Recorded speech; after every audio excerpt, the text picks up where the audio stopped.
Hello, my name is doctor Nisar. I am a physical therapist. आज हम बात करेंगे कॉस्मेटिक लिम्ब लेंथनिंग सर्जरी में हाइट कैसे बढ़ती है, ये किस मेथड से बढ़ती है। तो इसका दो तरीका होता है, एक इंटरनल मेथड और एक एक्सटर्नल मेथड। ये दोनों मेथड है, दोनों मेथड लेंथनिंग ओवर नेल के ही ऊपर ये बेस्ड है। लेंथनिंग ओवर नेल से ही मतलब ये बेस्ड होती है, नेल के ऊपर ही लेंथनिंग होती है।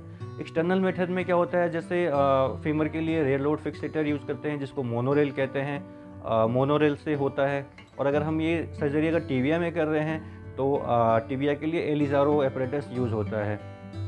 तो ये दोनों ही सर्जरी में टिबिया का करें या फिर फीमर का करें, दोनों के अंदर जब हम लोग जो सर्जरी करते हैं तो उसके अंदर एक आईएम नेल प्लेस्ड होता है जिसके ऊपर ये लेंथनिंग गेन होती है। जैसे अगर मान लो कि हम फीमर में कर रहे हैं एक्सटर्नल मेथड में, तो उसमें आईएम नेल जब सर्जरी करते हैं तो आईएम नेल प्लेस करते हैं और इसका जो प्रोक्सिमल पार्ट होता है उसको ड्यूरिंग सर्जरी फ्रेम जब हम लोग लगाते हैं तो उसमें उसको क्या करते हैं, लॉक कर देते हैं ऊपर वाले नेल को, ताकि वो अपनी जगह से हिले नहीं और वो प्लेस्ड रहे। और एक डिजायर्ड हाइट गेन करने के बाद जितने भी अगर हाइट मतलब 5 सेंटीमीटर 6 सेंटीमीटर जो कि आइडियल है, इसमें सेफ लिमिट होता है, इसमें कोई इजीली पेशेंट अचीव कर सकता है। तो ये लेंथ गेन करने के बाद उसको फिर ड्यूरिंग जो दूसरी सर्जरी होती है फ्रेम रिमूवल, तो उस टाइम पे हम लोग आईएम नेल को लॉक कर देते हैं नीचे।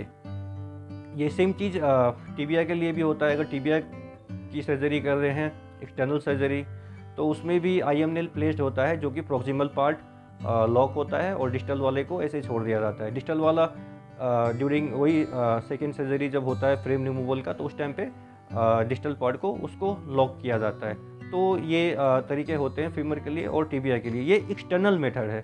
और भी इंटरनल मेथड होते हैं, जैसे प्रीसाइज हो गया, स्टेरॉयड हो गया, इसमें भी लेंथनिंग ओवर नेल ही होता है, लेकिन वो भी इंडिया में इतना फेमस नहीं है। वो बाहर के फॉरेन में ज़्यादा यूज़ होता है, क्योंकि यहाँ पे इंडिया में काफ़ी एक्सपेंसिव है तो लोग उसको करवाते नहीं हैं। तो ये जो लेंथनिंग है, लेंथनिंग ओवर नेल, इसी को कहते हैं। और ड्यूरिंग सर्जरी जब सर्जरी होती है तो उसमें एक ओस्टियोटोमी क्रिएट किया जाता है, फीमर में टिबिया में दोनों में ही, जिसका भी आप सर्जरी कर रहे हैं। तो फीमर में अगर कर रहे हैं तो एक ओस्टियोटोमी क्रिएट कर जैसा करते हैं, जो कि डे 7 से हम उसको लेंथनिंग हम लोग स्टार्ट करवाते हैं। लेंथनिंग जब स्टार्ट करते हैं 1 mm पर डे के हिसाब से लेंथनिंग होती रहती है, तो वो डिस्ट्रैक्शन होता है एंड ओस्टियोजेनेसिस उसमें स्टिमुलेशन पैदा करती है, जिसके वजह से वहाँ पे कैलस फॉर्मेशन होने लग जाता है। तो उसके कहते हैं ओस्टियोजेनेसिस एंड डिस्ट्रैक्शन फेज।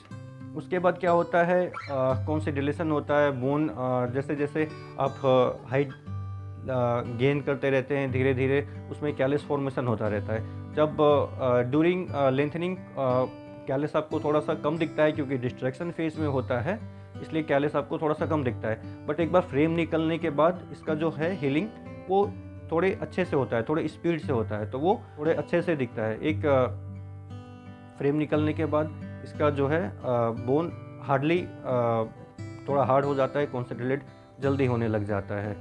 तो ये चीज़ें हैं। इसी तरीके से मतलब जो है डिस्ट्रैक्शन एंड लेंथनिंग, इसी को कहते हैं लेंथनिंग ओवर नेल।